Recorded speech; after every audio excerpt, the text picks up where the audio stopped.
Hi. തേക്ക് ഫാമിലെ ചൂട് കാലാവസ്ഥയും തണുപ്പും ഒക്കെ വന്നു കഴിഞ്ഞപ്പോൾ കുറേ ഇനങ്ങൾ ഇത്തവണ ഫ്ലവർ ചെയ്തിട്ടുണ്ട്. ആ ഇനങ്ങളെല്ലാം ഒന്ന് പരിചയപ്പെടുത്തുകയാണ്. അപ്പോൾ അതിൽ നമുക്ക് ഏറ്റവും സന്തോഷകരമായ ഒരു കാര്യം എന്നാന്ന് വെച്ച് കഴിഞ്ഞാൽ നമുക്ക് ഇപ്പോൾ ദുരിയാനാണ് ഫ്ലവർ കാണിച്ചേക്കണ 8 വർഷമായ ദുരിയാനാണ്. മോന്തോങ് ഇനത്തിൽപ്പെട്ട ദുരിയാനാണിത്. മേളിലേക്കൊക്കെ ഉണ്ട്, നന്നായിട്ട് ഫ്ലവർ ചെയ്തിട്ടുണ്ട്. പിന്നെ മറ്റൊരു സന്തോഷ വാർത്ത എന്നാന്ന് വെച്ച് കഴിഞ്ഞാൽ ഡുക്കു 8 വർഷമായി കഴിഞ്ഞപ്പോൾ 8ാമത്തെ വർഷമാണ് സീഡ്ലിംഗ് ആയ ഡുക്കു ആദ്യമായിട്ട് ഫ്ലവർ ചെയ്തിട്ടുണ്ട്. 8 വർഷമായ ഡുക്കുവിൻ്റെ സീഡ്ലിംഗ് പ്ലാന്റാണിത്. അപ്പോൾ കഴിഞ്ഞ വർഷം ഞാനൊരു ഡുക്കുവിൻ്റെ വീഡിയോ പ്രിൻസേട്ടൻ തന്നെ ചെയ്തായിരുന്നു. അമനകര എൻ്റെ ഫ്രണ്ടിൻ്റെ തോട്ടത്തിൽ അവിടെ ഡുക്കു അതുപോലെ തന്നെ 8ാം വർഷം കാച്ചു. അത് കാരക്കാട്ട് ജോസഫ് ഏട്ടൻ്റെ ചങ്ങനാശ്ശേരിയിലുള്ള ഫാമിൽ നിന്ന് വാങ്ങിയതാണെന്ന് പറഞ്ഞു. എൻ്റെ ഒരു ഫ്രണ്ടായിരുന്നു. അപ്പോൾ അവിടെ പോയി ഞാൻ ഡുക്കുവിൻ്റെ കുറച്ച് പഴം എനിക്ക് അദ്ദേഹം തന്നു. അപ്പോൾ അദ്ദേഹത്തിന് അവിടെ വീഡിയോ ചെയ്യാൻ താല്പര്യമില്ലാത്തതുകൊണ്ട് ആ ഡുക്കുവിൻ്റെ പഴം ഞാൻ ഇവിടെ കൊണ്ടുവന്ന് ഇതിൻ്റെ ചുവട്ടിൽ വെച്ച വീഡിയോ ചെയ്തു. അപ്പം അന്നേരം പലരും പരിഹസിച്ചു. ഞാൻ ഈ വിൽപ്പനയായിട്ട് ബന്ധപ്പെട്ടാണ് അവിടുത്തെ പഴം പറിച്ച് ഇവിടെ കൊണ്ടുവന്നെന്നും പറഞ്ഞ് പലരും പരിഹസിച്ചു. ഞാനപ്പോൾ ചിന്തിക്കുകയാണ്, പിറ്റേ വർഷമായി കഴിഞ്ഞപ്പോഴത്തേക്ക് എൻ്റെ ഡുക്കു ഫ്ലവർ ചെയ്തു. അപ്പോൾ കൃഷിയിൽ നമ്മൾ ആരെയും പരിഹസിക്കേണ്ട കാര്യമില്ല. ആർക്കാണ് ദൈവം വിളവ് കൊടുക്കുന്നതെന്ന് നമുക്ക് പ്രവചിക്കാൻ പോലും പറ്റില്ല. നമ്മളെങ്ങനെ കൃഷിയെ സ്നേഹിക്കുന്നു, കൃഷി ഒരു വികാരമാണ്. കൃഷിയിൽ നമ്മൾ എങ്ങനെ നമ്മുടെ സ്വന്തം മക്കളെ പരിപാലിക്കുന്ന പോലെ പരിപാലിച്ചു കഴിഞ്ഞാൽ ഏത് ചെടിയും നമുക്ക് അപ്രതീക്ഷിതമായ വിളവുകൾ നമുക്ക് തരും. അതെൻ്റെ ഒരു അനുഭവമാണ്. അപ്പോൾ അതുകൊണ്ട് കൃഷിയിൽ നമ്മൾ പല കാര്യങ്ങളും ഉണ്ടാവും. ചെടികൾ വെട്ടിക്കളയുന്നവർ മോശമാണെന്ന് പറഞ്ഞ് ചെയ്യുന്നവരുണ്ടാവും. അങ്ങനെ അത് ഓരോരുത്തരുടെ സ്വഭാവം. ഞാൻ പറഞ്ഞതെന്നാന്ന് വെച്ച് കഴിഞ്ഞാൽ കൃഷിയെ നമ്മൾ ആരും പരിഹസിക്കേണ്ട. അത് ആർക്കാണ് വിളവ് തരുന്നതെന്ന് പറയാൻ പറ്റില്ല. അതിനൊരു ഉത്തമ ഉദാഹരണമാണ് 8ാം വർഷമായി കഴിഞ്ഞപ്പോൾ നമ്മുടെ സ്വന്തം ഡുക്കു തന്നെ ഫ്ലവർ ചെയ്തു. ഇവിടെയൊക്കെ ഉണ്ട്. ഇവിടെ എല്ലാ തണ്ടുകളേക്കിടെയും ഇനി അവിടെയൊക്കെ പൊട്ടി പൊട്ടി വന്നുകൊണ്ടിരിക്കുകയാണ്. ഏറ്റവും മേളിൽ വലിയൊരു കൊല.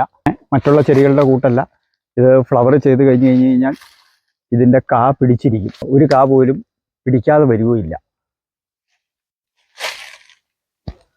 ഏകദേശം 100 വർഷം പഴക്കമുള്ള ഒരു കല്ലാണിത്. 100 വർഷം പഴക്കമുണ്ട് ആ കല്ല്. ഞാനിവിടുന്ന് എൻ്റെ ഫ്രണ്ടിൻ്റെ സഹോദരിയുടെ വീട് പൊളിച്ചപ്പോൾ ഞാൻ അവിടുന്ന് കൊണ്ടുവന്നതാണ്. 100 വർഷം പഴയ കാലഘട്ടത്തിൽ കാളയ്ക്ക് വെള്ളം കൊടുക്കുന്നതും കുട്ടികളെ കുളിപ്പിക്കുന്നതും ഒക്കെ ഇതിൻ്റെ അകത്താണ്. ഇതിൻ്റെ അകത്ത് ഞാൻ വെള്ളം നിറച്ചിട്ട് ചെടി വളർത്തിക്കൊണ്ടിരിക്കുകയാണ്. മത്സ്യമുണ്ട് ഇതിൻ്റെ ഉള്ളിൽ. ഇത് കാംബൂയി ബ്രാങ്ക. ഇതിൻ്റെ പേര് കാംബൂയി ബ്രാങ്ക എന്നാണ്. ഇത് പേര ഫാമിലിയിൽ പെട്ടതാണ്. ഇത് ഏകദേശം ഞാൻ 50 പേര വെറൈറ്റികൾ വളർത്തുന്നുണ്ട്. അതിൻ്റെ അകത്ത് ഒരു ഇനമാണ്. നന്നായിട്ട് ഫ്ലവർ ചെയ്ത് ചട്ടിയിൽ വളർത്താൻ മണ്ണിലും വയ്ക്കാം. നിറച്ച് ഫ്രൂട്ട് ഉണ്ടാവും. ഏത് സമയവും ഫ്രൂട്ടാണ് എൻ്റെ അനുഭവത്തിൽ. അപ്പോൾ ഇത് കണ്ടോ, നിറച്ച് ചെറിയ ചെറിയ ഇതായിട്ട് വരും. പിന്നെ ഇതിൻ്റെ ഒരു ഇതെന്നാന്ന് വെച്ച് കഴിഞ്ഞാൽ ശരിക്കും പറഞ്ഞു കഴിഞ്ഞാൽ ലോകത്തിലെ ഒരു ചെറിയ പേര ഏറ്റവും ചെറിയ പേര എന്ന് നമുക്ക് അവകാശപ്പെടാം. ഇത് കണ്ടോ, ഇതാണ് ഇതിൻ്റെ വലിപ്പം. അപ്പം നമുക്കിതിൻ്റെ ഒരു ഇതെന്നാന്ന് വെച്ചിട്ടുണ്ടെങ്കിൽ നമ്മുടെ സൂപ്പർ ടേസ്റ്റാണ് എൻ്റെ അനുഭവത്തിൽ. പക്ഷെ നമുക്ക് കഴിക്കാൻ ഒരു അളവില്ല എന്നുള്ളതാണ് ഇതിൻ്റെ ഏറ്റവും വലിയ ന്യൂനത. പക്ഷെ നമുക്ക് ഒരു ചട്ടിക്കകത്ത് വളർത്തി കഴിഞ്ഞാൽ അപ്പോൾ ഏകദേശം ഒരു 1000 കണക്കിന് കായ്കൾ ഇതിൻ്റെ അകത്തുണ്ട്. ഇതുണ്ടോ, എല്ലാ തണ്ടുകളിലും നിറഞ്ഞു കിടക്കുവാണ്. അതിപ്പോഴും ഇങ്ങനെ പഴുത്തുകൊണ്ടും ഇരിക്കും. ഇതാണ് കാംബൂയി ബ്രാങ്ക പേര ഫാമിലിയിൽപ്പെട്ടത്. അതൊന്ന് കഴിച്ചു നോക്കുവാണ് ഞാൻ. ഒരെണ്ണം ജേക്കബിനും കൊടുക്കുവാണ്. ഏകദേശം ഇതുണ്ടോ, പേരയുടെ പോലെ തന്നെ ഒരു 3 സീഡുണ്ട്. നല്ല മധുരമാണോ? ഒരു വൈറ്റ് ഞാവലിൻ്റെ രുചിയും അനുഭവപ്പെടുന്നുണ്ട്. അപ്പോൾ നമ്മളിനി അടുത്തത് പരിചയപ്പെടുത്താൻ പോകുന്നത് വിയറ്റ്നാം മാൾട്ടയാണ്. സ്വീറ്റ് വിയറ്റ്നാം മാൾട്ടയാണ്. നിർബന്ധമായിട്ടും നമ്മൾ വിയറ്റ്നാം മാൾട്ട യെല്ലോ ഉണ്ട്, ബാരി ഓറഞ്ച്, അങ്ങനെ അതെല്ലാം ഞാനിവിടെ പ്ലാന്റ് ചെയ്തിട്ടുണ്ട്. അപ്പോൾ എനിക്ക് നാഗ്പൂർ ഓറഞ്ച് ഇവിടെ കായ്ക്കുന്ന വെറൈറ്റി ഉണ്ട്.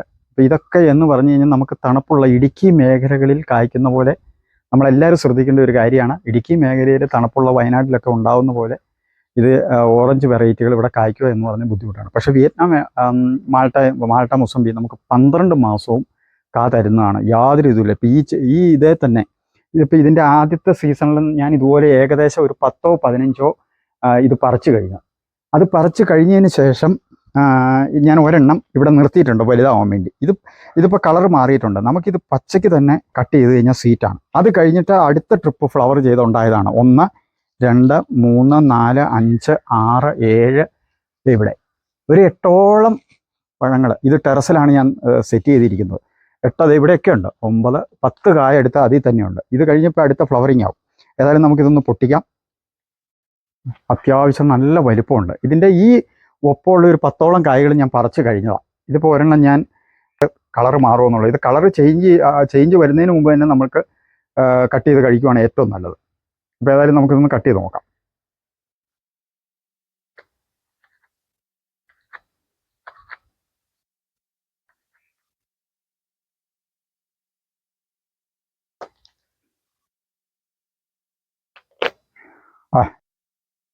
പിടിച്ചോ.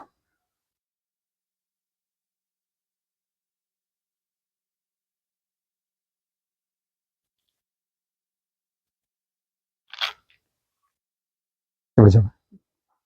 കണ്ടോ, നമുക്ക് ആദ്യം വളരെ ഇതായിട്ട് കട്ട് ചെയ്ത് ആ ഭാഗങ്ങൾ പൊളിച്ചു കഴിഞ്ഞാൽ നമുക്ക് എടുക്കാവുന്നതാണിത്.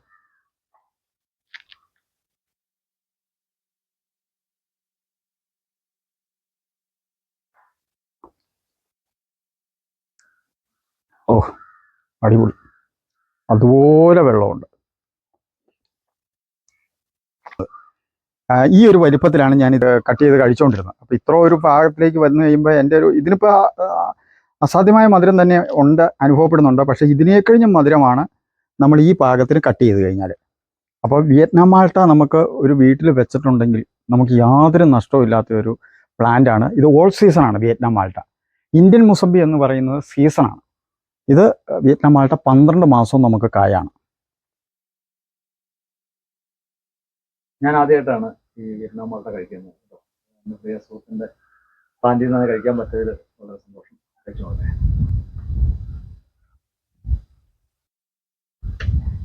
നല്ല ജ്യൂസിയാണ്, അത്യാവശ്യം മധുരമുണ്ട്, കുഴപ്പമില്ലാത്തൊരു മുസംബിയാണ് വിയറ്റ്നാം മാൾട്ട. ഇത് ഇന്ത്യൻ മുസംബിയാണ്. ഇതിപ്പോൾ വിയറ്റ്നാം മാൾട്ട നമുക്ക് 12 മാസം കായ തരുന്നു. ഇതിൻ്റെ അകത്ത് ഒരു സീസണിലേ ഉള്ളൂ. ഇതിൻ്റെ അകത്തൊരു 6ഓളം കായകളെ എനിക്ക് കിട്ടിയായിരുന്നുള്ളൂ. അതും ഏറെക്കുറെ സ്വീറ്റ് തന്നെയാണ്. പക്ഷേ നമുക്ക് ഇതിപ്പോൾ നിലവിൽ ഇതിൻ്റെ അകത്ത് കായില്ല. അതാണ് ഇതിൻ്റെ ഒരു പ്രത്യേകത. പിന്നെ അടുത്തത് ബാരി വൺ. ഇത് 2 വർഷമായ പ്ലാന്റാണ്. ഇപ്പം നമ്മൾ ബാരി വണ്ടിയൊക്കെ ഒത്തിരി പല സ്ഥലങ്ങളിലും കായോടുകൂടി കണ്ടിട്ടുണ്ട്. എൻ്റെ ഒരു അനുഭവമാണ് ഞാൻ പറയുന്നത്. തണുപ്പുള്ള ഇടുക്കിയിലൊക്കെ ബാരി കായ്ക്കുന്ന പോലെ ഇപ്പോൾ എനിക്കിവിടെ 2 വർഷമായിട്ട് ഞാൻ നോക്കിയിട്ട് എനിക്കിതുവരെ ഇവിടെ കായ്ച്ചിട്ടില്ല. പിന്നെ ആലപ്പുഴ എവിടെയോ ഒരിടത്ത് കാച്ചതായിട്ട് ഞാൻ വീഡിയോ കണ്ടിട്ടുണ്ട്. അവിടെ അദ്ദേഹത്തിന് കിട്ടിയ റിസൾട്ട് എങ്ങനെയാണെന്നുള്ളത് ഞാൻ ഇതുവരെ പഠിച്ചിട്ടില്ല. പിന്നെ അപൂർവമായ ചില സ്ഥലങ്ങളിൽ ഫ്ലവർ ചെയ്യുന്നുണ്ട്. ഇപ്പോൾ ഏതായാലും ഇത് 1 വർഷത്തോടെ ഒന്ന് നോക്കാമെന്നുള്ള ഇതാണ്. ബാരി വൺ ഓറഞ്ച് ഇടുക്കി തണുപ്പുള്ള പ്രദേശങ്ങളിൽ ഉണ്ടാവുന്ന പോലെ നമുക്ക് എന്തായാലും ഇവിടെ കാച്ച് കിട്ടിയില്ല എന്നുള്ളത് നല്ല ഉറപ്പാണ്. പിന്നെ റംബായി ആദ്യമായിട്ടാണ് ഫ്ലവർ ചെയ്തേക്കുന്നത്. നന്നായിട്ട് ഫ്ലവർ ചെയ്തിട്ടുണ്ട്. കായങ്ങനെ പിടിക്കുന്നുള്ളത് നമുക്കറിയാൻ പറ്റിയില്ല. മേളിലേക്കൊക്കെ നന്നായിട്ട് റംബായിൽ ഫ്ലവർ ചെയ്തിട്ടുണ്ട്. മൂട്ടി ഫാമിലി പെട്ടതാണ്. Praying hands ബനാനയാണ്. ഇനി ഒരു 2 മാസത്തെ മൂപ്പോടെ ഉണ്ട് ഇതിന്. എന്തായാലും ഇതിൻ്റെ കൊല വെട്ടി പഴുത്ത് കഴിയുമ്പോൾ ഇതിൻ്റെ ഒരു വീഡിയോ നമ്മൾ ചെയ്യുന്നുണ്ട്. MD2ൻ്റെ ഒറിജിനൽ പ്ലാന്റാണിത്. ഇതാദ്യമായിട്ട് കൊലച്ചേക്കുവാണ്. പിന്നെ നമുക്ക് പ്രത്യേകമായിട്ട് ഒരു വെറൈറ്റി ഇവിടെ റെഡി ആയിട്ടുണ്ട്. ഡബിൾ ഹെഡാണ് ഇത്. അത്യാവശ്യം വലിപ്പമുള്ള ചക്കയുമാണ്. ഇത് കട്ട് ചെയ്യുമ്പോൾ ഇതിൻ്റെ മധുരവും അതിനെ സംബന്ധിച്ചുള്ള കാര്യങ്ങളും ഞങ്ങൾ അടുത്ത വീഡിയോ പറയുന്നുണ്ട്. പിന്നെ ഇതിൻ്റെ ഏറ്റവും വലിയൊരു പ്രത്യേകത 2 നമ്മുടെ കുടുമി, അതായത് ഹെഡ് 2 എണ്ണമാണ്, ഡബിൾ ഹെഡ്. പിന്നെ അതിന് പുറമെ നമ്മളുടെ നൈജീരിയൻ പൈനാപ്പിളും കൊലച്ചിട്ടുണ്ട്. ഇത് പ്രിൻസ് ചേട്ടന് ഇതേ ഒപ്പമുള്ള പ്ലാന്റ് നേരത്തെ ഞങ്ങൾ അതിൻ്റെ ചക്ക വെട്ടി അതിൻ്റെ റിസൾട്ട് കിട്ടിയതാണ്. അപ്പോൾ അടുത്തത് നമ്മുടെ പൊപ്പേലു ബനാനയാണ്.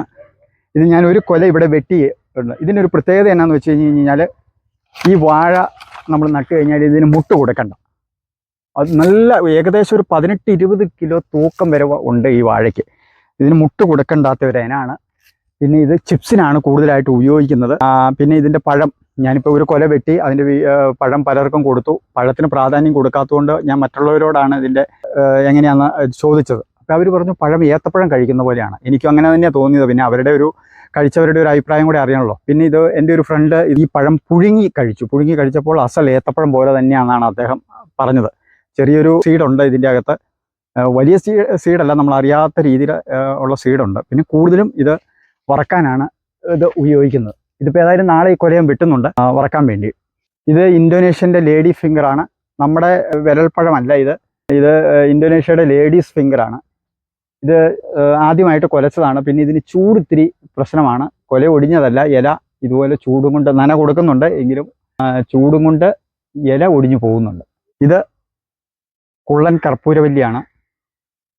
അടിപൊളിയായിട്ട് കുലച്ചിട്ടുണ്ട്. ഏകദേശം ഒരു 2 മാസത്തെ മൂപ്പോടെ ഉണ്ടെന്ന് എനിക്ക് തോന്നുന്നു. നല്ല വാഴ നമുക്ക് നല്ലൊരു സൗന്ദര്യത്തോടു കൂടി തന്നെ അഴകോട് കൂടിയാണ് നിൽക്കുന്നത്. എൻ്റെ ഹൈറ്റിൽ തന്നെ ഈ വാഴ കുലയ്ക്കും. അതുകൊണ്ടാണ് ഇത് കുള്ളൻ കർപ്പൂരവല്ലി എന്നറിയപ്പെടുന്നത്. വാഴയുടെ ആ ഒരു ഇത് കണ്ടില്ലേ, ഇലക്കൊഴുപ്പും അതെല്ലാ വാഴയ്ക്കും. ഇപ്പോൾ അതിൻ്റെ കുഞ്ഞിന് തന്നെയാണെങ്കിലും അതെ, അത് കണ്ടോ, നല്ല സൗന്ദര്യത്തോടു കൂടി നിൽക്കുന്ന ഒരു വാഴയാണ്. നല്ല ടേസ്റ്റുള്ള പഴമാണ് കുള്ളൻ കർപ്പൂരവല്ലി. ഇത് ആഫ്രിക്കൻ പൈനാപ്പിളാണ്. ഇതും കുലച്ചിട്ടുണ്ട്. ഇത് ഏകദേശം നല്ല രീതിയിൽ കേരളത്തിൽ 8 കിലോ വരെ തൂക്കം വന്നിട്ടുണ്ട്. ആഫ്രിക്കൻ പൈനാപ്പിളാണ്, ആദ്യമായിട്ട് കുലച്ചതാണ്. കൃഷ്ണവാഴയുടെ കൊല നമ്മൾ മൂപ്പെത്തി വെട്ടുവാണ്. ഇതിൻ്റെ പ്രത്യേകത അറിയാമല്ലോ, ഇവിടെ മൊത്തം നീല കളറാണ്. ഇതിന് മുമ്പ് ഇതിൻ്റെ പഴത്തിൻ്റെ റിവ്യൂ നമ്മൾ എടുത്തതാണ്. അപ്പോൾ ഏതായാലും കൃഷ്ണവാഴയാണ്. ഇതിൻ്റെ പഴത്തിൻ്റെ ഒരു പ്രത്യേകത എന്നാന്ന് വെച്ച് കഴിഞ്ഞാൽ, ഇത് പഴം പഴുത്ത് കഴിഞ്ഞ് കഴിഞ്ഞാൽ പൊഴിഞ്ഞ് വീഴാതെ ഒരാഴ്ചയോളം ഇരുന്നോളും. പഴുക്കുന്തോറും ഇതിന് നല്ല ടേസ്റ്റാണ്. ഒരു പൈനാപ്പിൾ ഫ്ലേവർ ഒക്കെ ഇതിന് വരുന്നുണ്ട് ചില സമയങ്ങളിൽ. എന്തായാലും നല്ല സൂപ്പർ പഴമാണ്. നമ്മൾ നിർബന്ധമായിട്ട് വീട്ടിൽ വെക്കേണ്ട ഒരു വാഴയാണ് കൃഷ്ണവാഴ. ഇത് റെഡ് തായ്വാൻ്റെ ചാമ്പയാണ്. ഇത് റയറായിട്ടുള്ളൊരു ചാമ്പയാണ്. ഇതിപ്പോൾ ഒരു പ്രാവശ്യത്തെ വിളവെടുപ്പ് കഴിഞ്ഞതാണ്. ഇപ്പോൾ 2ാമത്തെ തവണയാണ്. ഇത് നല്ല റെഡ് കളറിലേക്ക് വരും. ഇതിനൊരു പ്രത്യേകത എന്താണെന്ന് വെച്ചിട്ടുണ്ടെങ്കിൽ, ഈ ചാമ്പയുടെ ഒരു പ്രത്യേകത മാംഗോസ്റ്റീൻ്റെ ഇലയുടെ വലുപ്പമാണ്. ഒരു ചാമ്പയുടെ ഇല നമ്മുടെ ഒരു കൈപ്പത്തി ഇതിലൊന്നുമല്ല. ഇത് കണ്ടോ, മാംഗോസ്റ്റീൻ്റെ ഇലയുടെ വലുപ്പമുള്ള നല്ലൊരു ചാമ്പയാണ്. ഇത് കിങ് ചാമ്പ എന്നും പറഞ്ഞ് കേരളത്തിൽ ഇപ്പോൾ പല നഴ്സറികളിലും വിൽക്കുന്നുണ്ട്. ഇതിൻ്റെ ശരിയായിട്ടുള്ള പേര് റെഡ് തായ്വാൻ എന്നാണ്. 4 സീസൺ ലോങ്ങിനെ പറ്റി പല വീഡിയോകളും പ്രിൻസേട്ടൻ ചെയ്തിട്ടുണ്ട്. പ്രിൻസേട്ടൻ്റെ അനുഭവങ്ങൾ പ്രിൻസേട്ടൻ പല വീഡിയോയിലും പങ്കുവെച്ചിട്ടുണ്ട്. അപ്പോൾ എൻ്റെ കുറച്ച് അനുഭവങ്ങളും കാര്യങ്ങളും ഞാൻ പറയാം. ഇപ്പോൾ 4 സീസൺ നമ്മൾ വിളവെടുക്കാൻ പോവുകയാണ്. അതിനു മുമ്പ് ഏകദേശം 25ഓളം ഇനം ലോങ്ങനുകൾ ഇപ്പോൾ കേരളത്തിൽ വിൽക്കുന്നുണ്ട്. അപ്പം നമുക്ക് പിങ് ബോങ് ഉണ്ട്, ഡയമണ്ട് റിവർ ഉണ്ട്. ഡയമണ്ട് റിവർ എനിക്ക് 6ാമത്തെ വർഷം ഇവിടെ കായ്ച്ചിട്ടുണ്ട്. 5ാമത്തെ വർഷം കായ്ച്ചു, 2 കൊലേ ഉണ്ടായിരുന്നുള്ളൂ. 6ാം വർഷം ഒരു ധാരാളം ഫ്രൂട്ട് കിട്ടി. ഈ വർഷം 2ാമതും കായ്ച്ചിട്ടുണ്ട്. അപ്പോൾ അതൊക്കെ മരങ്ങൾ മച്ചുറായി വരുന്നതിനനുസരിച്ച് ഇതിൻ്റെ റിസൾട്ടുകൾ വ്യത്യാസം വന്നുകൊണ്ടിരിക്കും. പക്ഷേ ഇപ്പോൾ പ്രിൻസേട്ടൻ്റെ അനുഭവം ഞാൻ ആ വീഡിയോ കണ്ടിരുന്നു. എൻ്റെ അനുഭവം പലരുടെ അനുഭവത്തിലും നമ്മൾ ഒരു വീട്ടിലേക്ക് ലോങ്ങൻ തിരഞ്ഞെടുക്കുമ്പോൾ ഏറ്റവും ബെറ്റർ ലോങ്ങൻ എന്ന് പറയുന്നത് 4 സീസൺ ലോങ്ങനാണ്. എൻ്റെ അനുഭവമാണ് പറഞ്ഞത്. ചിലപ്പോൾ വൈറ്റ് ഇഷ്ടപ്പെടുന്നവരുണ്ടാവും. പക്ഷെ നമുക്ക് വിളവ് ഇതിപ്പോൾ ഈ ചട്ടിയിൽ ഇപ്പോൾ വൈറ്റ് ലോങ്ങനും ഡയമണ്ട് റിവറും അതുപോലെ പിങ് ബോങ്ങും മറ്റുള്ള ലോങ്ങിൻ്റെ കൂട്ടൊന്നുമല്ല. നമുക്കൊരു ചട്ടിയിൽ തന്നെ ആവറേജ് ഇപ്പോൾ ഇതിൽ നിന്നൊരു കൊല പറിച്ചു കഴിഞ്ഞതാണ്. ഇവിടെ ഒരു കൊലയുണ്ട്, ഒരു കൊല വേറെ പറിച്ചു, അപ്പുറമുണ്ട് ഒരു കൊല. നമുക്ക് അത്യാവശ്യം കഴിക്കാനായിട്ടുള്ള ലോങ്ങൻ ഒരു ചെറിയ ചട്ടിയിൽ വളർത്തിയ ചെടിയിൽ നിന്ന് തന്നെ കിട്ടും. വലിയ മരമായിട്ട് പോവുകയില്ല. കേട് വളരെ കുറവുണ്ട്. അപ്പോൾ ഇതിന് ഫ്ലഷും അത്യാവശ്യമുണ്ട്. സീഡ് പ്രായം ചെല്ലുന്നതനുസരിച്ച് ഇതിൻ്റെ സീഡ് ചുങ്ങി വരുവാണ്. അപ്പോൾ അതുകൊണ്ട് നമുക്ക് ഒരു വീട്ടിലേക്ക് ഒത്തിരി പല വിലകളിലും ഞാനുമൊക്കെ ഒത്തിരി ലോങ്ങൻ പല വില കൊടുത്ത് പുറത്തുനിന്ന് കൊണ്ടുവന്ന് ഇവിടെ സെയിൽ ചെയ്തിട്ടുണ്ട്. അപ്പോൾ അതിൻ്റെ ഒന്നും ഇപ്പോൾ 2-3 വർഷത്തെ അനുഭവം, അതിൻ്റെ പരിചയം കൊണ്ട് ഞാൻ പറയുന്നത് എന്നാന്ന് വെച്ചാൽ, വില കൊടുത്തൊന്നും ഒത്തിരി വില കൂടിയ ലോങ്ങനുകൾ വെക്കേണ്ട. ലോങ്ങൻ വീട്ടിലേക്ക് ആവശ്യമുണ്ടെങ്കിൽ ഒരു 4 സീസൺ ലോങ്ങൻ മാത്രം നമ്മൾ വെച്ചാൽ മതി. അപ്പോൾ ഏതായാലും നമുക്ക് ഈ ലോങ്ങൻ ഏതായാലും ഒന്ന് പറിക്കാം.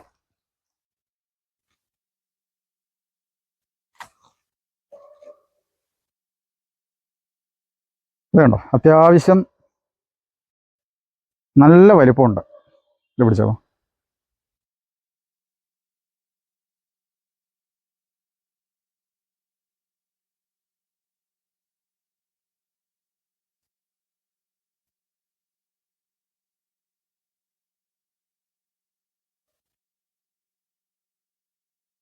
വേണ്ട, കത്തി പിടിച്ച് നന്നായിട്ട് ഇതുകൊണ്ട് ഫ്ലഷ് തന്നെ നമുക്ക് പൊളിച്ചെടുക്കാം ഇതിൽ നിന്ന്. അതാണ് 4 സീസണിൻ്റെ ഒരു പ്രത്യേകത തന്നെ. വളരെ ചെറിയ സീഡുമാണ്. കണ്ടോ, ആവശ്യത്തിന് ഫ്ലഷാണ്, ചെറിയ സീഡ്. ഇനി ഇത് ഈ മരം ഒരു 4-5 വർഷം കഴിയും തോറും ഈ സീഡ് ചെറുതായി വരും. ഏതായാലും ഒന്ന് കഴിച്ചു നോക്കാം.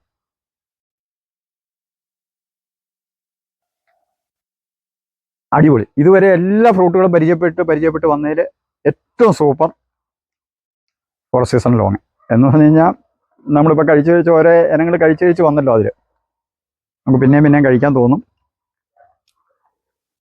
അടിപൊളി.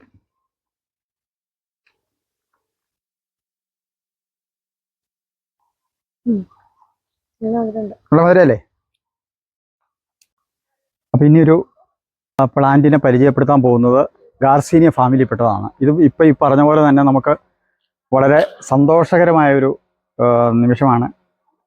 എൻ്റെ ഒരു സ്നേഹിതനായ ക്ലീറ്റസ് ചേട്ടൻ, അദ്ദേഹം എനിക്ക് തന്നൊരു പ്ലാന്റാണ്. 2018 തന്നതാണ്. ഏകദേശം 7 വർഷമായി. ഇതിന് മെയിൽ ഫീമെയിൽ ഉള്ളതാണ്. അപ്പോൾ അതിൻ്റെ അകത്ത് ഇത് അൻഡമാൻ നിക്കോബാർ ദ്വീപിലെ ഒരു ചെടിയാണ് ഈ ഗാർസീനിയ ഇഞ്ചാം എന്ന് പറയുന്നത്. അപ്പോൾ എന്തായാലും ഇതിൽ ഞാൻ ഈ വർഷം നന തുടങ്ങിയപ്പോൾ അപ്രതീക്ഷിതമായിട്ട് ഇതിൻ്റെ അകത്ത് ഫ്ലവർ ചെയ്തതായിട്ട് കണ്ടു. അപ്പം ഫ്ലവർ ചെയ്ത് കണ്ടതിൽ അതിനുപരി ഒരു സന്തോഷം എന്നാന്ന് വെച്ച് കഴിഞ്ഞാൽ ഇത് പെൺചെടിയാണ്. ഇവിടെയെല്ലാം ഉണ്ടോ, ഫ്രൂട്ട് സെറ്റായി വന്നുകൊണ്ടിരിക്കുകയാണ്. ഇവിടെയൊക്കെ കായ്കളാണ്. ഇത്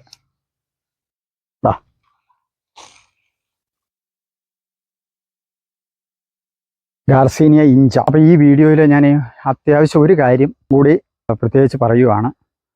പലരും എന്നോട് ഈ പുലാസാനെ പറ്റി ഒരു സംശയം ചോദിച്ചായിരുന്നു. പുലാസാനെ പറ്റി സംശയം ചോദിച്ച് വേറെ ഒന്നുമല്ല, ഇപ്പോൾ ഒരു ചെടി ഉള്ളവർക്ക് ഒരു ആൺമരം എന്നുള്ളത് പേടുക വരുന്നുണ്ട്. അപ്പോൾ അത് പെൺമരം ഉള്ളവർക്ക് ഒരു ആൺമരവും കൂടെ ഉണ്ടെങ്കിൽ അതിന് പേടുക ഉണ്ടാവില്ല എന്നുള്ളത് ഒട്ടുമിക്ക ആൾക്കാർക്കും അറിയാം. ഇപ്പോൾ പുതിയതായിട്ട് പ്ലാന്റ് ചെയ്യുന്നവർക്ക് ഇത് ബഡ് പ്ലാന്റ് ആണല്ലോ എന്ന് ഓർത്ത് വയ്ക്കുമ്പോൾ പലരും പറയുന്നുണ്ട് പേടാണ് എന്ന്. അപ്പോൾ അതിന് ആൺമരം നമുക്ക് എന്തായാലും വേണം. അപ്പോൾ അതിൻ്റെ അകത്തൊരു സംശയം ചോദിച്ചതെന്നു വെച്ചാൽ 1-2 പേര് എന്നോട് ചോദിച്ചു, ഒരു ചെടിയിൽ ഒരു ആൺമരവും ഒരു പെൺമരവും ബഡ് ചെയ്യാൻ പാടില്ല എന്നുള്ളത്. അപ്പോൾ അതിൻ്റെ അകത്ത് ഞാൻ പ്രത്യേകം എടുത്ത് കാണിക്കുന്നത് എന്നാന്ന് വെച്ച് കഴിഞ്ഞാൽ ഇത് പെൺമരമാണ്. പെൺമരം ബഡ് ചെയ്തിരിക്കുന്നതാണിത്.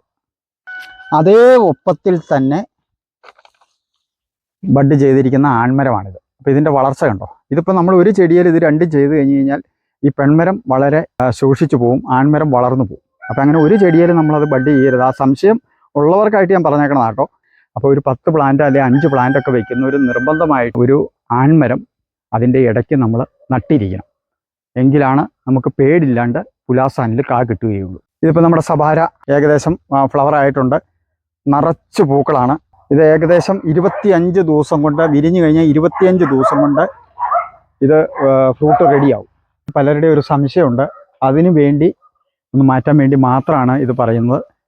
ഈ വീഡിയോ ഞാൻ ഇതിലേക്ക് ഉൾപ്പെടുത്തിയിരിക്കുന്നത്. ഇതിൻ്റെ അകത്ത് ഈ മിറാക്കിളിൽ ജയൻറ്റ് മിറാക്കിൾ ഉണ്ടോ എന്ന് പലരും വിളിച്ച് ചോദിക്കാറുണ്ട്. അപ്പോൾ എന്തായാലും ഇതിൻ്റെ മറ്റേ ഇല നീളത്തിലുള്ള ഇലയോട് കൂടിയ ചെറിയ കായുള്ള മിറാക്കിളും എനിക്കുണ്ട്. ഇത് വ്യത്യസ്തമായ ഒരു മിറാക്കിളാണ്. ഇപ്പം ജയൻറ്റ് എന്ന് പറഞ്ഞാണോ ഇത് വിദേശത്ത് നിന്ന് വരുന്നതെന്നൊന്നും എനിക്കറിയത്തില്ല. എന്തായാലും മറ്റേനെ കഴിഞ്ഞും ഇരട്ടി വലിപ്പമുള്ള കായ്കളാണ് ഈ മിറാക്കിളിലുള്ളത്. അത്രയും കാപിടുത്തം ഇതിനുണ്ടാവുന്നില്ല. ഇത് കണ്ടില്ല, അവിടെ ഇവിടെയൊക്കെയാണ് കായ്കളുള്ളൂ. ഇതിപ്പോൾ 5-6 വർഷമായ മിറാക്കിളാണ്. ഇത് കണ്ടോ, ഇലയ്ക്കും വളരെ വ്യത്യാസമുണ്ട്. അപ്പം അങ്ങനെ 2 മിറാക്കിളുണ്ട്, 2 ടൈപ്പ് മിറാക്കിളുണ്ട്. സിലൂബി തായ് വെറൈറ്റി വരുന്നുണ്ട്, ഐശ്വര്യ എന്ന് പറഞ്ഞിറങ്ങുന്നുണ്ട്, NR എന്ന് പറഞ്ഞ പല പേരിലും പല രൂപികളും പലതും വരുന്നുണ്ട്. അതുപോലെ ലൂബി ഇനത്തിൽപ്പെട്ട ഒരെണ്ണാണ് ലൂബി. ഇത് കണ്ടോ, ലൂബിയുടെ ഇല പോലെ തന്നെയാണ്.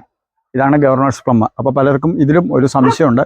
ഇതാണ് original governor's plum. Original governor's plum എന്ന് പറഞ്ഞു കഴിഞ്ഞാൽ ഇതിൻ്റെ മുള്ള് കണ്ടോ, നമ്മുടെ ഒരു ഇരുമ്പ് കടയിൽ ആണി കൂട്ടിയിട്ടിരിക്കുന്ന പോലെയാണ് ഗവർണേഴ്സ് പ്ലമ്മിൻ്റെ ഇതാണ് ഒറിജിനൽ ഗവർണേഴ്സ് പ്ലം. വർഷം കൂടുന്തോറും ഈ മുള്ളിന് കട്ടിയായിട്ട് വന്ന് ഏകദേശം വലിപ്പമുള്ള ആണി പോലെ ആയിട്ട് ഇത് മാറും. ഇത് കണ്ടോ, ഇവിടം വരെ, ഈ ഭാഗം വരെ. അപ്പോൾ തടി മൂക്കുന്നതിനനുസരിച്ച് ഇത് നിറച്ച് മുള്ളായിട്ട് മാറും. സാധാരണ നമ്മുടെ നാട്ടിൽ പ്രചാരത്തിലുള്ള ലൂബിയെ കഴിഞ്ഞ് ചെറിയ കായ്കളായിരിക്കും. മിൽക്ക് ഫ്രൂട്ടിനെ ഒന്ന് പരിചയപ്പെടുത്തുവാണ്. 2 വെറൈറ്റി മിൽക്ക് ഫ്രൂട്ടും എൻ്റെ കയ്യിലുണ്ട്. അതും ഈ പറഞ്ഞ പോലെ ആവശ്യം സ്ഥലപരിമിതിയുള്ള ഒരു മിൽക്ക് ഫ്രൂട്ട് വെച്ചാൽ മതി. ചെറിയ ചെറിയ വ്യത്യാസങ്ങളെ ഇതിലുള്ളൂ. പർപ്പിളും ഉണ്ട്, ഗ്രീനും ഉണ്ട്. ജയൻ്റ് എന്നൊക്കെ പറഞ്ഞ് വരുന്നുണ്ടോ പലരും എടുത്ത്. അതിലൊന്നും ഞാൻ വലിയ പ്രാധാന്യം കൊടുക്കുന്നില്ല. കാരണം എൻ്റെ 2-3 സുഹൃത്തുക്കളുടെ വീട്ടിലെ വലിപ്പമുള്ളത്, ഇതിൻ്റെ 2 ഇരട്ടി വലിപ്പമുള്ളത് പൂഞ്ഞാറിലൊക്കെ ഉണ്ട്. അതൊക്കെ ആ കാലാവസ്ഥയുടെ ഒരു ഇതായി, ഈ മണ്ണിൻ്റെ ഒരു സാഹചര്യമാണ് ഞാൻ ഇതിൻ്റെ അകത്ത് എടുത്ത് പറയുന്നത്. ഇതിൻ്റെ അകത്ത് ഏകദേശം എനിക്ക് 8 വർഷമായ മിൽക്ക് ഫ്രൂട്ടാണ് ഇത്. എനിക്കൊരു 75 കിലോ അടുത്ത് ഇതിൻ്റെ അകത്തുനിന്ന് പഴം കിട്ടുന്നതാണ് പറഞ്ഞാൽ വിശ്വസിക്കാൻ പറ്റില്ല. ഇപ്പം തന്നെ കിടക്കുന്നുണ്ട് 10-30 കിലോ. ഏകദേശം കുറേ പറിച്ചിട്ടുണ്ട്. പിന്നെ എനിക്കൊരു 3 വർഷമായതുണ്ട് അവിടെ. ഒരു പഴം നമുക്ക് ഏതായാലും പറിക്കാം. അപ്പോൾ നമുക്ക് ഈ തോട്ടിയുടെ ഉപയോഗം അതിനനുസരിച്ച് ഞാൻ പറഞ്ഞുകൊണ്ടിരിക്കുകയാണ്. ഇത് 30 അടി തോട്ടിയാണ്. ഇതുപോലെ നമുക്ക് ചുരുക്കി കൊണ്ടുവരാം. കണ്ടോ, ഇതുപോലെ ചുരുക്കി എടുക്കുക. നമ്മൾ പഴം എടുക്കുക. ഈ തോട്ടികളുടെ പ്രത്യേകതകളുടെ ഇതിനൊപ്പം ഞാൻ പറഞ്ഞോളാം. ഇതിൽ നമുക്ക് തോട്ടിയായിട്ടുള്ളതുകൊണ്ട് അരിവയുണ്ട്. 3 ഇതും ഇതിൻ്റെ അകത്ത് നമുക്ക് ഇത് അഴിച്ചെടുത്തിട്ട് പിടിപ്പിക്കാം. അപ്പോൾ ഏതായാലും ഒരെണ്ണം പറിച്ചിട്ടുണ്ട്. നമുക്കിത് ഒന്ന് നോക്കാം. Jamaican star apple, milk fruit അഥവാ പാൽപ്പഴം. കട്ട് ചെയ്യുമ്പോൾ പാൽ രൂപത്തിൽ വരും. ശരിക്കും പറഞ്ഞാൽ അവിയനെ കഴിഞ്ഞ് മധുരമുണ്ട്.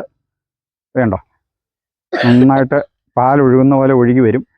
വളരെ ഇഷ്ടപ്പെട്ട ഒരു ഫ്രൂട്ടാണ് എനിക്കിത്. ഇത് കണ്ടോ, ഇത് നന്നായിട്ട് ഒരു പർപ്പിൾ ഷെയ്ഡിലേക്ക് വന്നു കഴിഞ്ഞു.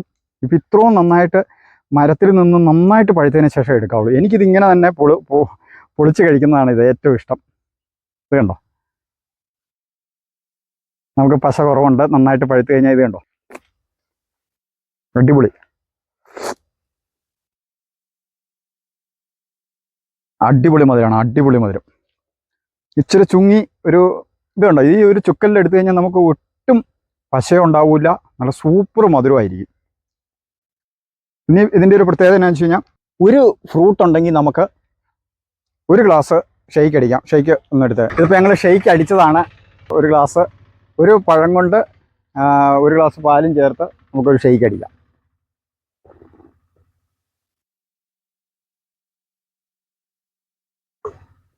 സൂപ്പർ.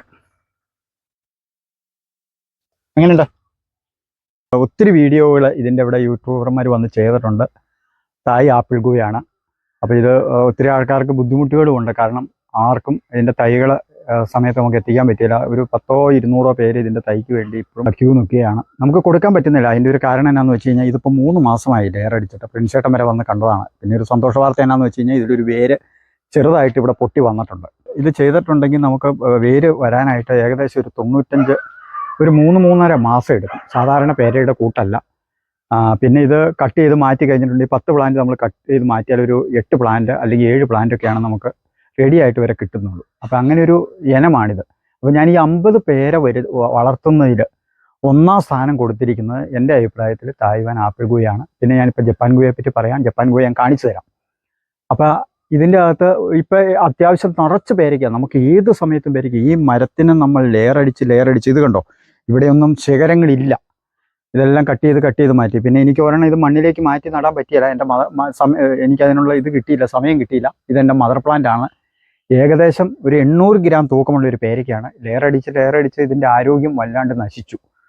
അപ്പോൾ എന്തായാലും ഒരു പേരയ്ക്ക നമുക്ക് ഇതിൻ്റെ അകത്തുനിന്ന് പറിച്ചിട്ട് നമുക്ക് തായ് ആപ്പിൾ ഗുവ ഒന്ന് നോക്കാം.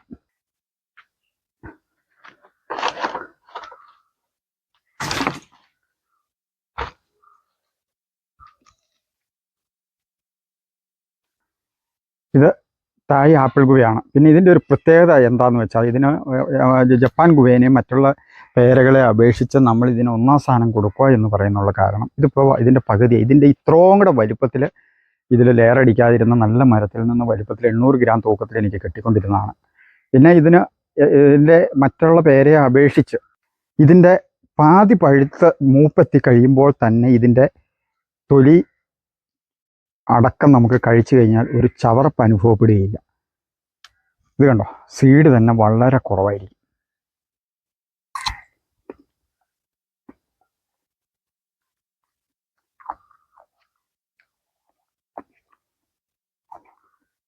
അത്രയ്ക്ക് രുചികരമായ ഒരു പേരയാണ്. ഏതായാലും ഞാനിത് കട്ട് ചെയ്ത് വെച്ചിട്ടുണ്ട്. പ്രിൻസേട്ടനും കൂടെ ഒന്ന് കഴിച്ചു നോക്കി. എൻ്റെ അഭിപ്രായം മാത്രം കിട്ടിയിട്ട് കാര്യമില്ല. തായ്വാൻ ആപ്പിൾ ഗുവ ഒന്ന് കഴിക്കട്ടോ. ഞാൻ ഇതിനു മുമ്പ് കഴിച്ചിട്ടുണ്ട്. നല്ല മധുരമുണ്ട്, നല്ല ഫ്ലേവറുണ്ട്.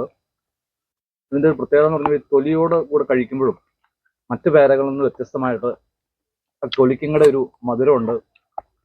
മറ്റ് ചമർപ്പോ കാര്യങ്ങളൊന്നുമില്ല. നല്ല സ്വീറ്റായിട്ടുള്ള പേരൊക്കെയാണ്. അതുപോലെ സീഡും കുറവാണ്. ഒത്തിരി പേര് ഇതിൻ്റെ തൈക്ക് വേണ്ടിയിട്ട് ഞങ്ങളോട് ആവശ്യപ്പെടാറുണ്ട്. പക്ഷേ ഡേയ്സ് പറഞ്ഞല്ലോ, ഇത് നമുക്ക് ലെയർ ചെയ്ത് കിട്ടാൻ ബുദ്ധിമുട്ടുണ്ട്. എങ്കിലും ഞങ്ങൾ മാക്സിമം ശ്രമിക്കാം. അതുകൂടാതെ ഒരു 10-25 പേരത്തൈയിൽ ഞാനിത് ഗ്രാഫ്റ്റ് ചെയ്തു. പക്ഷെ ഒരെണ്ണം പോലും പിടിച്ച് കിട്ടിയിട്ടില്ല. അപ്പോൾ ഞങ്ങളെ സംബന്ധിച്ച് ഞങ്ങൾ പല രീതിയിലൊക്കെ ചെയ്തു നോക്കി. പക്ഷേ അത് വേണ്ട രീതിയിൽ തൈകൾ ഞങ്ങൾക്ക് ഉൽപ്പാദിപ്പിച്ചെടുക്കാനായിട്ട് കഴിഞ്ഞില്ല. എങ്കിലും ഞങ്ങൾ ഇനിയും ശ്രമിച്ചുകൊണ്ടിരിക്കും. അതിൻ്റെ ഒപ്പം തന്നെ ജപ്പാൻ ഗുവ പറിച്ചിട്ടുണ്ട്. ഇത് മൂപ്പെത്തിയിട്ടില്ല. പക്ഷേ എങ്കിലും അതിൻ്റെ ഒരു കാര്യം കൂടെ നമ്മൾ പറഞ്ഞോളാം. ഏകദേശം മേളിലൊക്കെ നിറച്ച് ഫ്ലവർ ചെയ്തിട്ടുണ്ട്. 5-8 കായ, ഏകദേശം ഒരു 10-50ഓളം പൂവ് അതിൻ്റെ അകത്തുണ്ട്. ഞാൻ പറഞ്ഞു 50 പേരെ കൃഷി ചെയ്യുന്നതിൽ ഒന്നാം സ്ഥാനം ഞാൻ അതിനെ കൊടുത്തേക്കണമെങ്കിലും നമുക്ക് അതിനെ കഴിഞ്ഞും സീഡ് വളരെ കുറവും ടേസ്റ്റും ഇതിന് തന്നെ ഉണ്ട്. പക്ഷെ നമുക്ക് ഇതിൻ്റെ റിസൾട്ടും കൂടെ നോക്കണം. അതും കൂടെയാണ് ഞാൻ ഇതിൻ്റെ അകത്ത് പറയുന്നത്.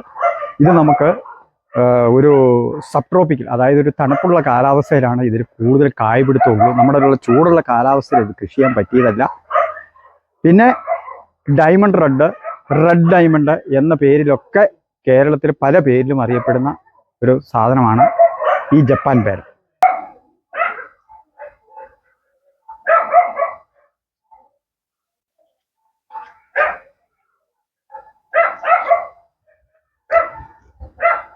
ഇത് കണ്ടോ, ഇതിപ്പോൾ മീഡിയം പഴുപ്പായി എത്തിയിട്ടുള്ളൂ. ഇപ്പം എൻ്റെ അഭിപ്രായം, ചേട്ടൻ്റെ അഭിപ്രായം കൂടെ നമുക്ക് നോക്കാം. മറ്റേതിനെ അപേക്ഷിച്ച് ഇത്തിരിയോടെ ക്രിസ്പിയാണ് ജപ്പാൻ ഗുവ.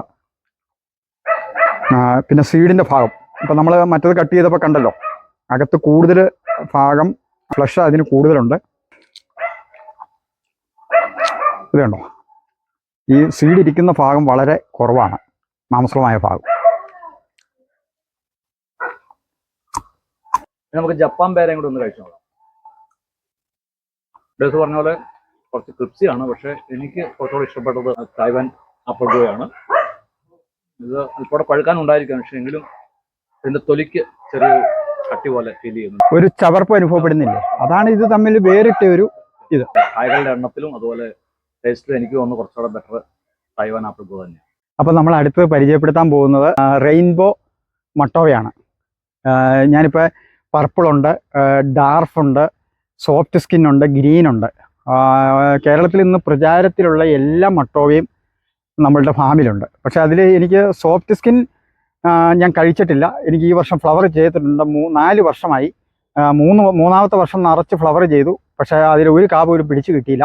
ഇപ്പോൾ 4ാമത്തെ വർഷം വീണ്ടും പൂത്തിട്ടുണ്ട്. കാ പിടിച്ച് കിട്ടുമെന്നുള്ളൊരു പ്രതീക്ഷയിലാണ് നിൽക്കുന്നത്. സോഫ്റ്റ് സ്കിൻ എനിക്ക് പുറത്തുനിന്നുള്ള പലരും പറഞ്ഞുള്ള അനുഭവം മാത്രമേ എനിക്കുള്ളൂ. നല്ല സ്വീറ്റാന്ന് തന്നെയാണ് പറയുന്നത്. ഫ്ലഷ് വളരെ കൂടുതലും ഒക്കെ ആണെന്നാണ് പറയുന്നത്. എന്തായാലും എനിക്ക് ബാക്കിയുള്ള ഇനങ്ങളിൽ ഇവിടെ എനിക്ക് ഏറ്റവും വളരെ ഇഷ്ടപ്പെട്ട ഒരു ഇത് പർപ്പിളിനെ കഴിഞ്ഞ് എനിക്ക് റെയിൻബോയാണ്. റെയിൻബോ എനിക്ക് ഇഷ്ടപ്പെടാനുള്ള കാരണം ടേസ്റ്റിലും നമുക്ക് റിസൾട്ടിലും. ഇത് വർഷത്തിൽ ശരിക്കും പറഞ്ഞു കഴിഞ്ഞ് കഴിഞ്ഞാൽ എനിക്കൊരു 2 പ്രാവശ്യം വരെ, 1.5 വർഷമായിട്ട് എടുക്കുവാണെങ്കിൽ 3 പ്രാവശ്യം വരെ ഇത് വർഷത്തിൽ 3 പ്രാവശ്യം എന്നുള്ള രീതിയിൽ ഇതിന് വിളവ് കിട്ടുന്നുണ്ട്. നന്നായിട്ട് വിളവ് തരുന്ന ഒരു മട്ടോവയാണ് റെയിൻബോ. നല്ല കാപിടുത്തമുണ്ട്. ഇപ്പോൾ യെല്ലോ മട്ടോവയ്ക്ക് പൊതുവേ ഒരു 10-15 കായൊക്കെ പറിച്ചു കഴിഞ്ഞാൽ 1-2 കാ പേട് വരുന്നതായിട്ട് പലരുടെയും അനുഭവത്തിലുണ്ട്. ഞാൻ പല എടുത്തുനിന്നും കഴിച്ചാലും ഒരു 10 കാ പൊട്ടിച്ച് കഴിഞ്ഞ് കഴിഞ്ഞാൽ 1-2 ഇതൊക്കെ അതിലിപ്പോൾ ഈ പുലാസം പോലെ തന്നെ പേട് വരുന്നുണ്ട്. ഇതിലങ്ങനെ ഒരു ഇത് വരുന്നില്ല. പിന്നെ ഇതിൻ്റെ മെയിൻ ആയിട്ടുള്ളൊരു കാര്യം, അത് പ്രിൻസേട്ടൻ പറയും അതിനെപ്പറ്റി. ഇത്തവണ പ്രിൻസേട്ടൻ ഏറ്റവും കൂടുതൽ ഫ്ലവർ ചെയ്തതായിട്ട് കണ്ടിട്ടുണ്ട്. അപ്പോൾ അത് എൻ്റെ ഇതിനെക്കഴിഞ്ഞും കൂടുതൽ നേരിട്ട് കണ്ടറിഞ്ഞ ഒരാളുണ്ട്. അദ്ദേഹം അതിനെപ്പറ്റി 2 വാക്ക് പറയുകയും ചെയ്യും. ഇനി ബാക്കി ഇതിന് വേറെ ഒരു പ്രത്യേകത കാണാനുള്ളത്, പ്രത്യേകമായിട്ടും ഇപ്പോൾ വരുന്ന പലരും ഇത് കാണാൻ വരുന്ന പലരും എന്നോട് ചോദിച്ചൊരു കാര്യമാണ്. മൂട്ടി പോലെ മട്ടോവ ഫ്ലവർ ചെയ്തിരിക്കുന്ന ഒരു കാഴ്ചയാണത്. അതായത് തായ് തടിയേക്കടെ ആ ഒരു തടി നിറച്ച്, അതായത് ഇലയില്ല, ആ തണ്ടിൽ നിന്ന് മൂട്ടി പോലെ പൊട്ടി വരുന്ന ഒരു ഇതാണ്. ഇത് കണ്ടോ, ഇത് അപൂർവമായിട്ടാണ്. അതാണ് നമ്മൾ പറഞ്ഞ കൃഷിയിൽ നമ്മൾ എന്തെല്ലാം അത്ഭുതങ്ങളാണ് ദൈവം നമ്മളിൽ പ്രവർത്തിക്കുന്നതെന്ന് നമുക്ക് പറയാൻ പറ്റില്ല. നമ്മൾ അധ്വാനിക്കുന്നതിന് ഏത് വഴിയിൽ നിന്നാണ് കൃഷിയിൽ നമുക്ക് റിസൾട്ട് വരുന്നതെന്ന് നമുക്ക് പറയാൻ പറ്റില്ല. അപ്പോൾ ഇത് നമുക്ക് എടുത്തു പറയേണ്ട ഒരു കാര്യമാണ്. തായ് തടിയിൽ നിന്ന് മട്ടോവ കുലച്ച് നിൽക്കുന്നതാണ് ഈ കാണുന്നത്. ഞാൻ ആദ്യമായിട്ട് കഴിച്ച മട്ടോവ എന്ന് പറയുന്നത് ഈ പ്ലാന്റിലെ മട്ടോവയാണ്. എനിക്ക് ഇഷ്ടപ്പെട്ട ഒരു ഫ്രൂട്ടാണ്. മധുരം ഇഷ്ടപ്പെടുന്നവർക്ക് എന്തായാലും മട്ടോവ ഇഷ്ടപ്പെടും. അപ്പോൾ ഞാനിതിന് കണ്ട ഒരു പ്രത്യേകത എന്ന് പറയുമ്പോൾ, ഞാൻ ആദ്യം വന്നപ്പോൾ ഇത് അല്പം ഹൈറ്റിലായിരുന്നു. അപ്പോൾ ഡേയ്സിന് വലയൊക്കെ ഇട്ടു. ഫ്രൂട്ട് പൊട്ടിച്ചെടുക്കാനൊക്കെ അല്പം ഒരു ബുദ്ധിമുട്ട് പോലെ എനിക്ക് തോന്നിയായിരുന്നു. പക്ഷേ ഇദ്ദേഹം കഴിഞ്ഞ പ്രാവശ്യം വളരെ ഹാർഡായിട്ട് പ്രൂൺ ചെയ്തു. ഹാർഡായിട്ട് പ്രൂൺ ചെയ്ത് കഴിഞ്ഞപ്പോൾ പലരും അതിനെ വിമർശിച്ചതായിട്ടൊക്കെ ഞാൻ അറിയാനിടയായിത്തീർന്നു. എന്നാൽ എനിക്ക് തോന്നുന്നത്, എൻ്റെ ഒരു നിഗമനം ഞാൻ പറയുകയാണ്, ഈ നന്നായിട്ട് പ്രൂൺ ചെയ്തപ്പോൾ ഇതിൻ്റെ ഫ്രൂട്ട് പറിച്ചെടുക്കാനും എളുപ്പമാണ്. പലരുടെയും മട്ടോവ കണ്ടിട്ടുണ്ട്. പക്ഷെ ഇതുപോലെ നമ്മൾ കുറച്ചു മുമ്പ് കണ്ടതുപോലെ അതിൻ്റെ കമ്പിൽ കൂടെ മൂട്ടിപ്പഴം ഉണ്ടാകുന്ന പോലെ വ്യത്യസ്തമായിട്ട് കമ്പിൽ കൂടെ ഫ്ലവർ ചെയ്തിരിക്കുകയാണ്. സാധാരണ ഈ പ്ലാന്റിൻ്റെ അറ്റത്താണ് ഇത് ഫ്ലവർ ചെയ്യുന്നത്. പ്രൂൺ ചെയ്തതിൻ്റെ ഒരു പ്രത്യേകതയായിരിക്കും ഇങ്ങനെ ഉണ്ടായത്. കാരണം മറ്റൊരിടത്തും ഈ രീതിയിൽ ഇത് ഉണ്ടായിട്ടുള്ള, മാത്രമല്ല നിറയെ ഫ്ലവർ ചെയ്തിരിക്കുക. ഇതാണ് ഒരു പ്ലാന്റ് നമ്മൾ പ്രൂൺ ചെയ്ത് കഴിഞ്ഞാൽ അതിൻ്റെ വിളവ് അതിൻ്റെതായ രീതിയിൽ ചെയ്ത് കഴിഞ്ഞാൽ കൂടുമെന്നുള്ളൊരു ഉത്തമ തെളിവാണ് ഈ മട്ടോവ പ്ലാന്റ്.